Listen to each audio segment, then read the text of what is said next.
Timoteo acompaña a Pablo y a Silas. ¿Nos dejamos inspirar por el Espíritu?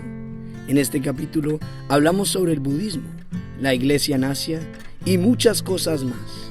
Acompáñanos a vivir la palabra de Dios. Hola, hoy estamos con Juliana Villegas, Antonio Torres. En nombre del Padre, del Hijo y del Espíritu Santo. Amén. Esto es Levantando el Velo. Esta es una lectura un poco personal de los Hechos de los Apóstoles, de la Biblia. ¿Qué nos dice la Biblia a cada uno de nosotros? No es tanto la parte científica, ni apologética. ¿Qué nos dice para la vida la Escritura? ¿Cómo nosotros la hemos hecho vida en nuestra vida? Eso es lo que tratamos de explicar aquí, de encontrar aquí. Muy bien. Capítulo 16 de los Hechos de los Apóstoles. Los Hechos de los Apóstoles tienen... Muestra.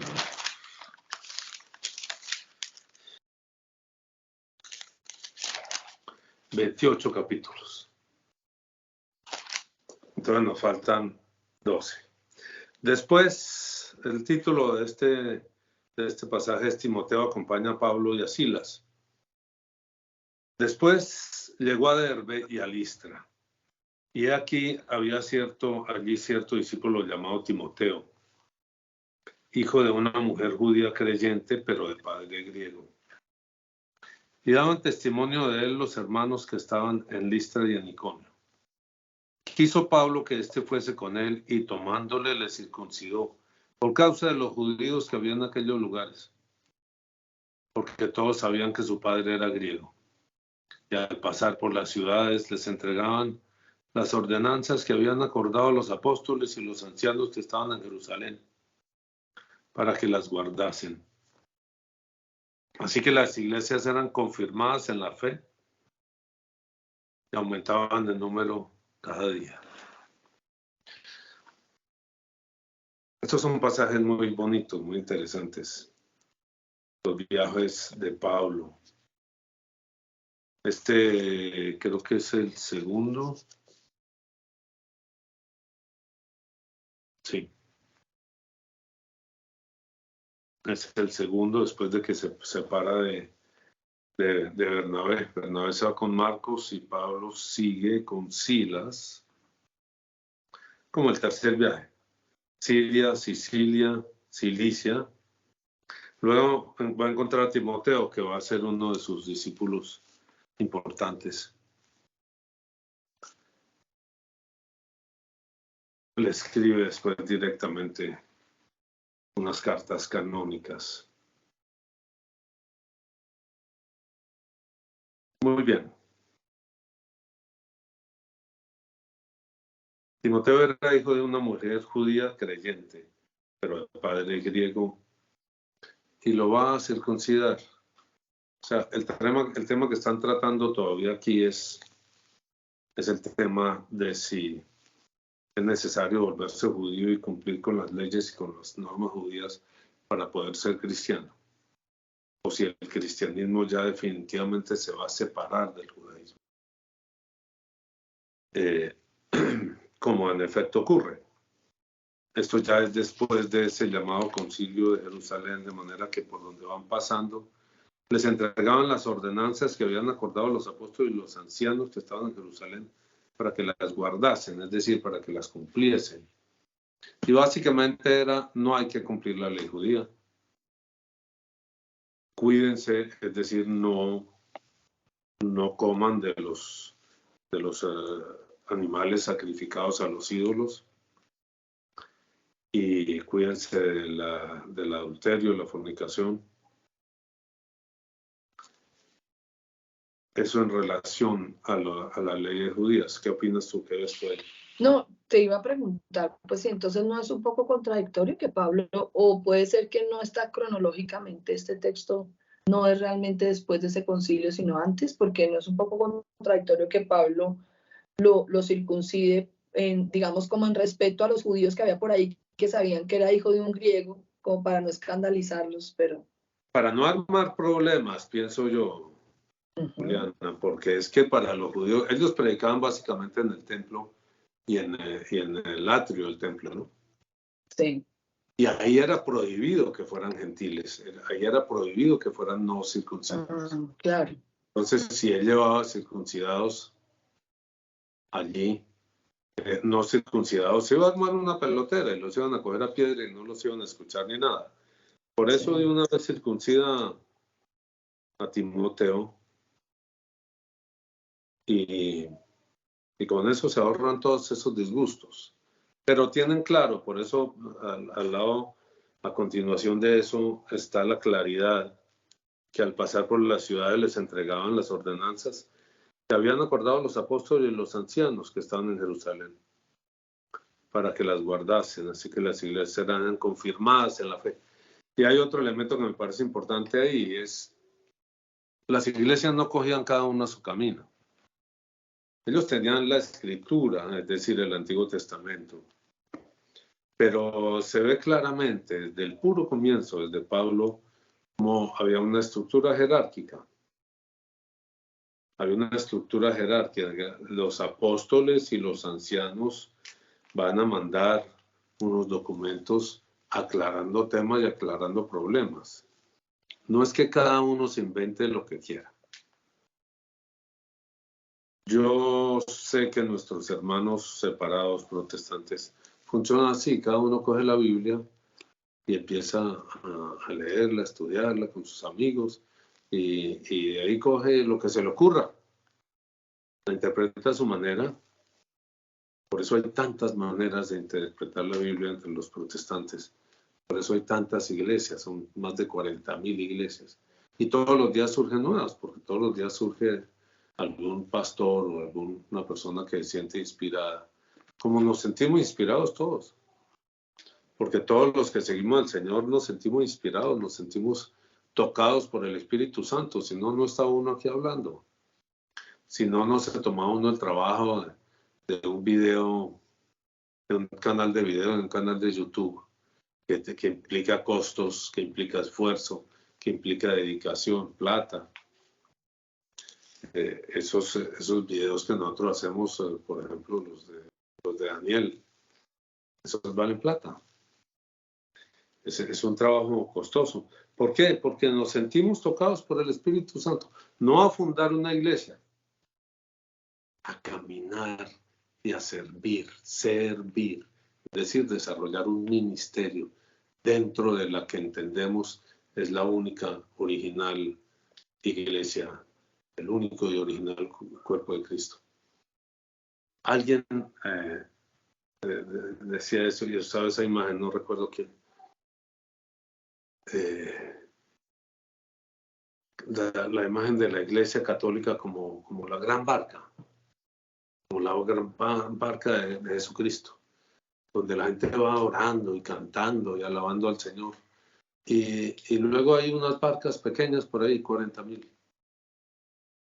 Pero ven que en esas barcas también están cantando y también están adorando y también están alabando al Señor y también están buscando encarnar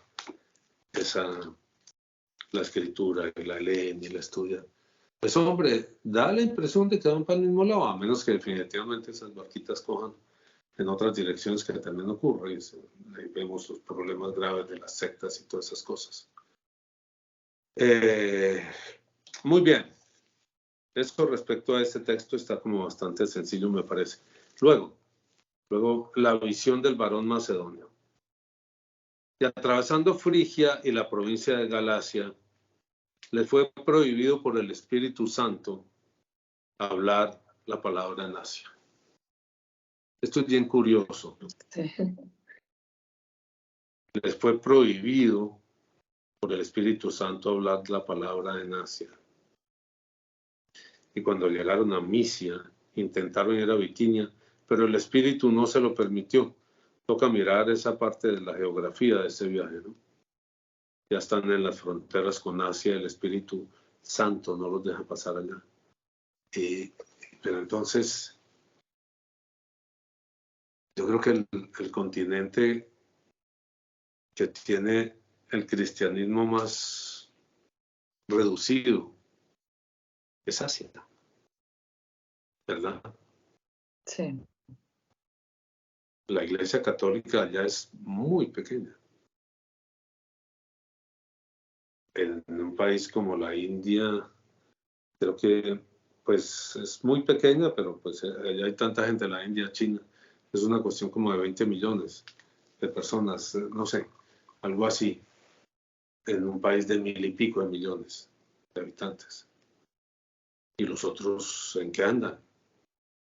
¿A qué se dedican los otros? ¿Al budismo? En estos días leía un par de libros sobre el budismo tibetano. El budismo es un enredo bien enredado para los que ustedes tengan esas veleidades del budismo, del tai chi, del yoga. Eso es enredado. Eso en principio uno diría que eso no es con Dios la relación, sino más bien con los enemigos de Dios. ¿Qué opinas, Juliana? Sí, tantas cosas que de pronto como que hemos crecido al lado de ellas y de alguna manera uno empieza como a verlas normal, inofensivas aparentemente, ¿no? Y que cuando pues se hace el ejercicio de mirar más a fondo, se encuentra uno ese tipo de, digamos, de sorpresas, de realidades que no son tan inofensivas como uno pensaba, ¿no? Creo que ese también es como un truco que utiliza mucho el enemigo, bajarle la temperatura a todo para que todo resbale, digamos, y finalmente las personas terminan metidas en enredos que cuando se dan cuenta no saben ni cómo llegaron allá, ni por qué llegaron allá, ¿sí?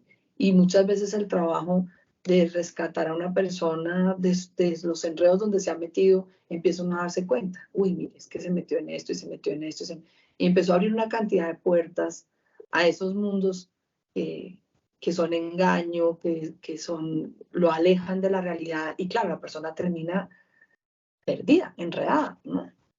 Entonces creo que pues muy Sí, interesante que tú tienes esa... me gustaría, si quieres, háblanos un poco de eso. Muchas cosas vienen así, como en el aire, que no piden permiso para entrar en la vida de la gente, de la sociedad hoy en día, en la vida de los bautizados, en la vida nuestra, de nuestros hijos. Viene como en el aire, digo yo, en el colegio. Son los temas de los adolescentes cuando empiezan las rebeldías y las cosas. En las universidades hay un adoctrinamiento violento y en todas las lecturas como en el aire, como en el ambiente de estas culturas. Está el orientalismo, sin lugar a dudas. Todo esto del budismo, cuando alguien quiere hacer ejercicio, no, pues haga yoga. Y con el yoga va entrando, va entrando, va entrando. Sí, abren las compuertas a eso. No solo a una ideología, sino a una actitud moral. Porque el budismo tiene una actitud moral muy diferente a la del cristianismo. Tiene una actitud moral que enseña el uso del cuerpo de una manera muy diferente a lo que Dios propone. Todo ese cuento del sexo tántrico y de la gimnasia sexual que abunda entre los budistas, hasta donde yo sé, no he conocido, no he estado allá en los ashrams en la India, donde va tanto occidental, ¿no? Tanto van y se pasan tiempos, 1 año, 2 años, 3 años. Y me decía alguien, o leía yo en alguna parte, el principal requisito ahí es no tener enfermedades de transmisión sexual, porque la actividad es intensa en ese sentido. Entonces, esa es una, todo el orientalismo que entra con un saborcito ahí como picantico, como, ¿sí? Ideológico, es como un ají ideológico, ¿cómo se llama ese picante oriental? Que le da sabor a la comida india. A la India, no sé, el Curry. curry, pero no, el curry. El curry y esos otros, como ese saborcito, pero estoy hablando de ideología, de religión, de moral, de todo eso que se mete y va derribando las barreras que la persona ha montado, sus estructuras morales, por ejemplo. La de arriba eso no tiene nada. Eso es sanador, tantas, tú sabes, lo que hemos visto. Pero en el aire vienen más cosas. En el aire está el pensamiento de Federico Nietzsche. Sí. Dios ha muerto. Y es necesario que nosotros creemos nuestro propio Dios. Y la gente, oiga, súper, eso está en la machera. Ya nadie me va a prohibir nada. Prohibido prohibir. Todo lo que haga está bien hecho, siempre y cuando yo crea que está bien hecho. ¿Verdad? Federico Nietzsche. Ese pensamiento de Federico Nietzsche ha cogido mucho camino en el mundo occidental. Y ha hecho mucho daño, muchísimo daño. Porque ahí desaparecen todas las cortapisas de tipo moral. El Dios lo construyo yo. Es decir, yo soy Dios, yo soy mi propio Dios. Y entonces no tengo con quién relacionarme, ni a quién buscar, ni hay una norma objetiva que me ayude a mí a manejar y controlar mi conducta. Por lo menos saber, poder comparar cómo voy, ¿no? Claro. Sino que yo digo, no, yo voy bien y estas son mis normas y fíjese que voy bien con mis normas. Y si algo me incomoda en mis propias normas, pues las cambio. Porque yo soy el que... Es como ahondar, como marcar el pecado original, ¿no? La ciencia, el árbol de la ciencia del bien y del mal. Yo decido. Y nadie puede decirme porque tengo derecho. Y en el aire está el existencialismo. ¿Quién no ha leído un libro de tipo existencialista? ¿Quién no ha leído, pues, los que leen un poquito? ¿Quién no ha leído en el colegio? Se lee a Kafka, La Metamorfosis, se lee a Camus, El extranjero. El extranjero, que a través de novelas comunican el mismo sentimiento y el mismo pensamiento. ¿Quién no ha leído a Sartre?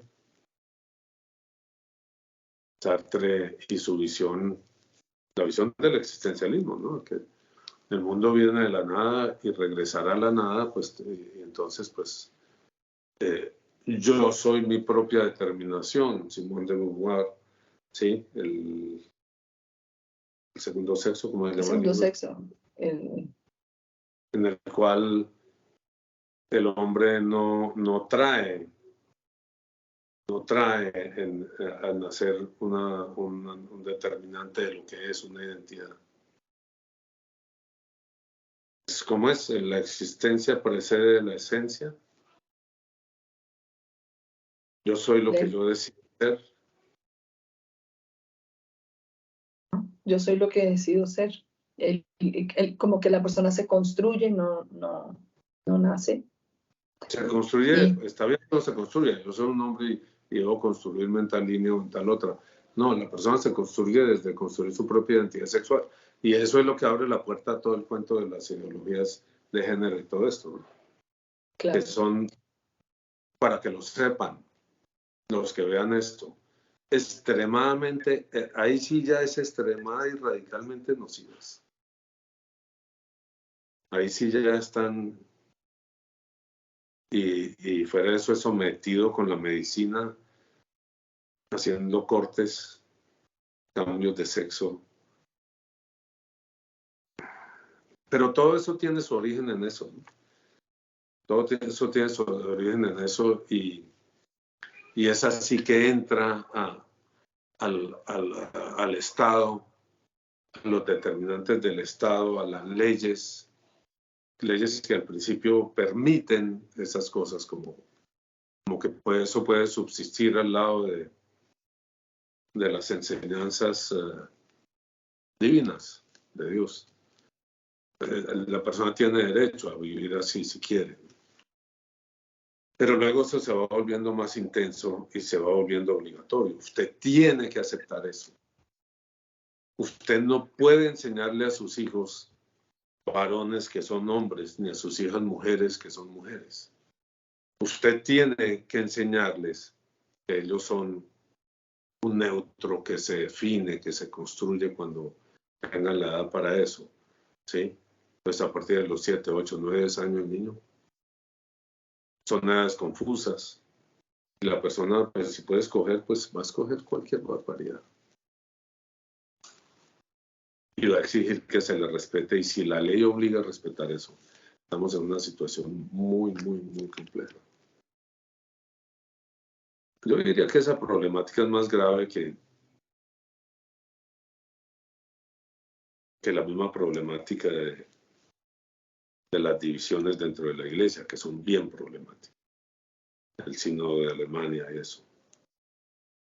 Pero esta visión, este veneno que entró por todas partes, del orientalismo por una parte, del existencialismo por otra parte, somos una ilusión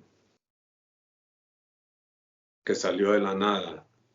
Filosóficamente nadie puede dar algo que no tiene, la nada no puede dar algo distinto a sí misma.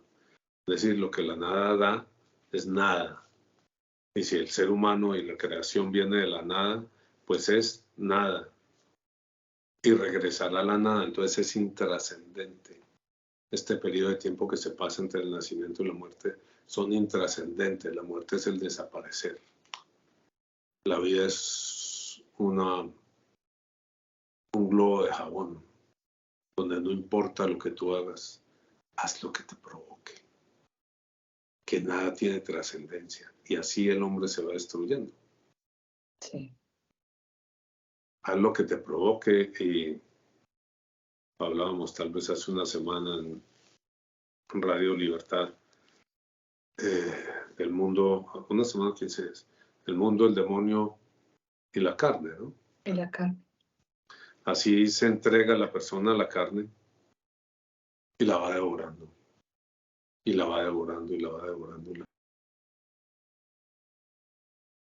Todas esas cosas que las personas pueden hacer van a dejar una huella, una marca. El homosexualismo deja una marca muy grande y muy difícil de quitar. La pornografía tuerce y retuerce todo el elemento de la sexualidad y la daña y la vuelve muy difícil de enderezar. Pero todo eso se hermana con ese pensamiento del existencialismo que viene en el aire, como esporas. Uno respira y entraron y empieza a funcionar.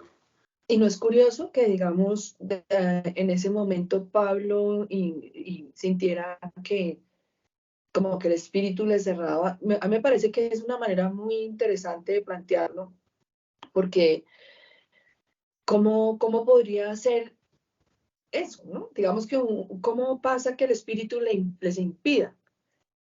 Yo creo que uno tiene ciertas vivencias donde uno siente, intenta y por ahí no es. Bueno, pues, es por ahí no es, ¿no? Pero pues no sé si tú quisieras compartirle a la gente que escucha este podcast un poco eso. ¿Cómo puede ser esto que Pablo llegue a entender el espíritu, no? Allá no. Pues las experiencias de Pablo y el Espíritu Santo pues son complejas. Recuerda que la conversión de Pablo arranca en un encuentro, en un encontronazo con el Espíritu Santo. Y por el Espíritu Santo, por ese encontronazo con Jesús. Y un diálogo con Jesús resucitado. Y eso es lo que va a mover a Pablo y lo va a mantener. Ese es el motor que lo mantiene en movimiento. El movimiento y que le permite despreciar todas las cosas del mundo, que le permite mantenerse en su camino a pesar de todas las oposiciones, ataques contra su pensamiento, contra él mismo, contra su integridad física, hasta terminar dando la vida por lo que él conoce. Pues hombre, yo creo que hay una relación muy especial con el Espíritu Santo, por eso pues todo lo que Pablo escribe, todo lo es el de los apóstoles, claro, el que más tiene escritos canónicos, ¿no? Pues tenemos unas cosas pequeñas de Pedro, de Santiago, de Juan, de Judas, mientras que Pablo tiene todo el grueso del Nuevo Testamento fuera de los evangelios. El grueso del Nuevo Testamento canónico es de Pablo. Tenía que tener una relación muy, muy cercana con el Espíritu Santo y por eso habla de esta forma. ¿Puede darse esto en uno? Pues uno se pregunta, ¿no? A veces uno tiene la intención de ir en una dirección y como que las cosas no se dan. Nosotros arrancamos este viaje. Lo arrancamos de Bogotá. En un momento dado nos sentimos desarraigados, sin raíces, especialmente a raíz de la muerte de Mati. Para los que no saben, Mati es nuestro hijo más pequeño. Y Mati murió hace 2 años, 20 de julio, un lunes 20 de julio. Se ahogó en el jacuzzi. Claro, el dolor es inmenso, la búsqueda de razón, la búsqueda de significado a algo tan duro, tan absurdo. Un niño, un bebé que empezaba a caminar, a relacionarse con uno. Vámonos, ¿no? Y emprendimos el camino, como sintiendo que el Señor nos llamaba. Vámonos y no miremos para atrás, no volvamos atrás. Y llegamos aquí, porque aquí pues teníamos una casa y unos bienes, pero llegamos con la idea de organizar un poco las cosas y seguir. Y las cosas no han podido darse para que podamos seguir, entonces ya llevamos 1 año, 7 meses. Y se pregunta uno eso, ¿no? Ya que todos los días repetidamente le pedimos al Señor que nos guíe, que nos indique el camino, que le clamamos al Espíritu Santo todas las madrugadas. Pues uno diría que el Espíritu Santo nos tiene aquí. ¿Por qué y para qué? Tampoco está muy claro, porque no es que se hayan abierto comunidades como se le abrían a Pablo. Más bien es difícil, ¿no? La relación aquí con la gente es difícil. Con los gringos, llamamos, es prácticamente inexistente. Eso es una cultura, un mundo diferente. Conoce uno latinos que han emigrado, que se vinieron huyendo especialmente desde Venezuela. Y uno va comunicando la palabra del Señor y lo que uno conoce y su forma de vivirlo, ¿no? El Señor sabrá. Yo no creo que nosotros debamos construir propiamente comunidades propias. Somos una familia, después una comunidad. Sino construir la iglesia. La iglesia como tal, eso es lo que Pablo está construyendo. Pablo no está construyendo comunidades paulinas. Pablo está construyendo la iglesia. Y creo que ahí está el asunto. Ahí está nuestro trabajo, en empujar un tris, en ayudar un poquito a construir la iglesia en las parroquias, con los sacerdotes, con los grupos apostólicos o distinto orden que haya, en la manera en que uno se pueda relacionar. que pueda dar sus luces, su testimonio, su manera de vivir, todo eso. ¿Cuánto llevamos, Juliana? Llevamos media hora.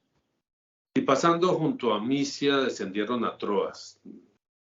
Y se le mostró a Pablo una visión de noche, un varón macedonio estaba en pie, rogándole y diciendo, pasa Macedonia y ayúdanos.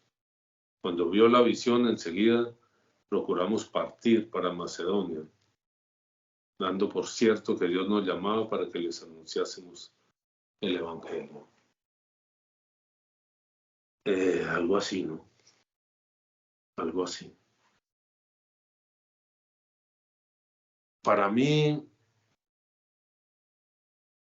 este camino que emprendimos es una peregrinación que arrancó allá en Bogotá y que yo aspiraría, pues depende de muchas cosas también, básicamente del Señor y de las puertas, a continuar este viaje hasta que el Señor me llame. Ya cumplo 70 años, ya no soy joven, ya hay un cierto cansancio en los huesos y una ansia de llegar a la eternidad y una ansia de entregarse al Señor, un clamor interno. Las noches para mí son muy difíciles, no duermo mucho en la noche y no tengo claro por qué, entonces pues la aprovecho, leo, escribo, trato de plasmar en textos y en libros lo que he conocido del Señor y lo que he conocido de esta vida. Una vida diferente, de todas maneras, la mía. Una vida fuera de lo común, fuera de lo corriente. Creo que los que nos ven saben. 24 hijos. Y la dedicación a esos hijos.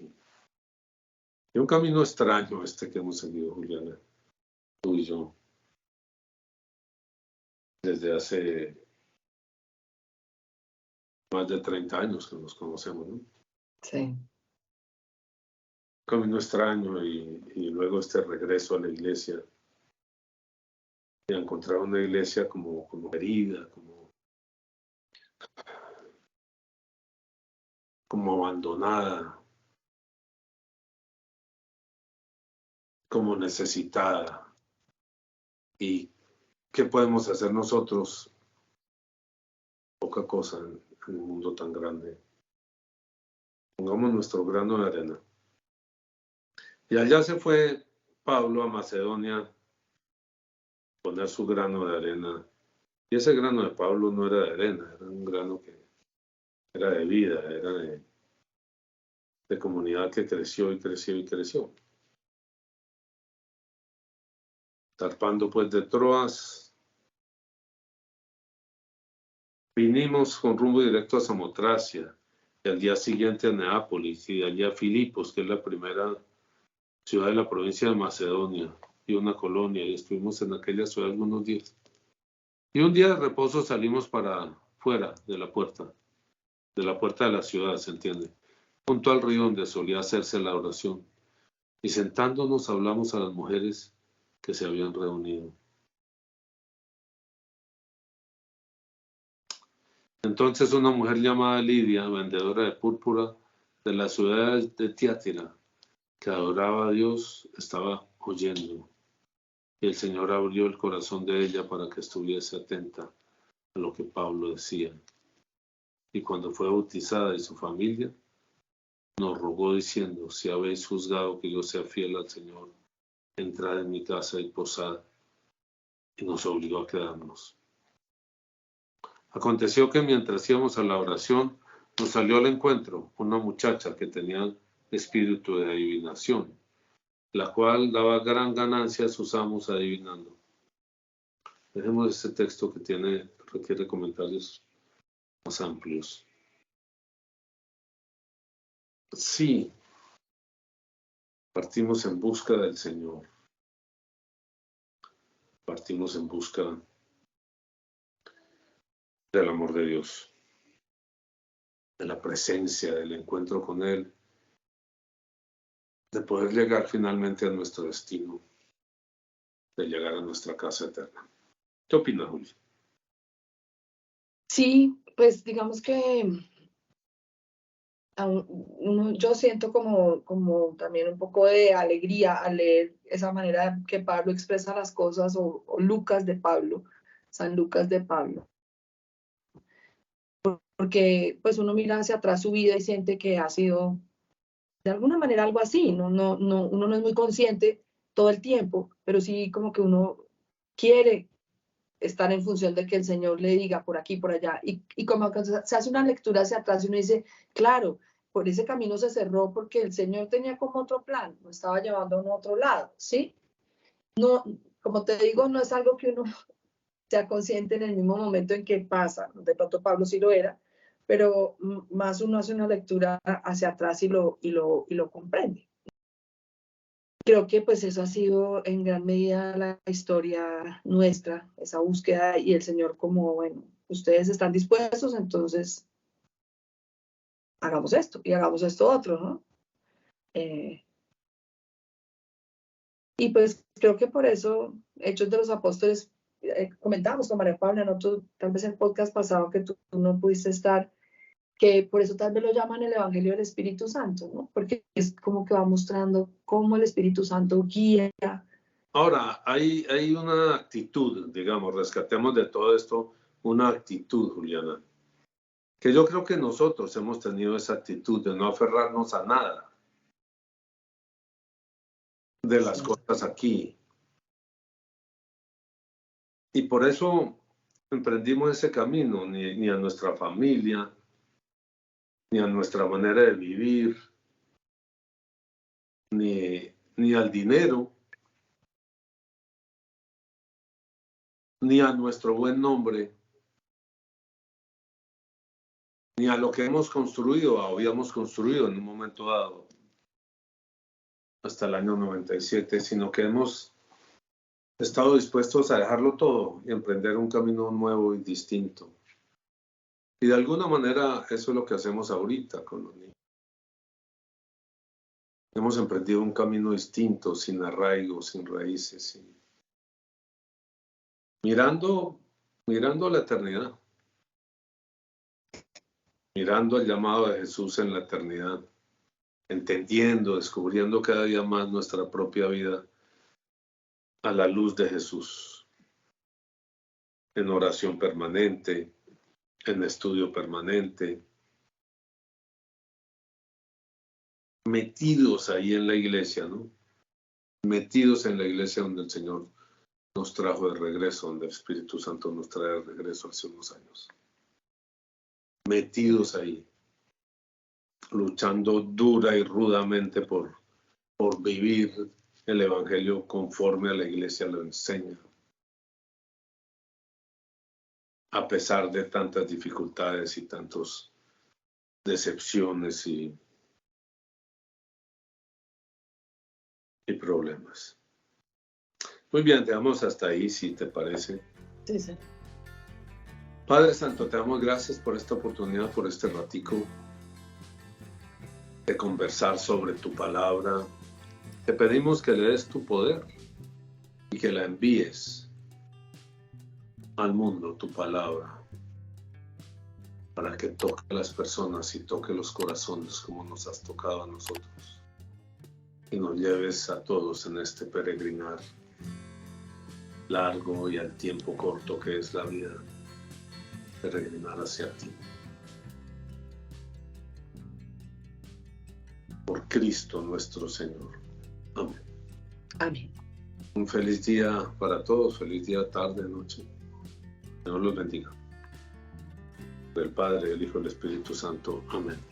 Amén.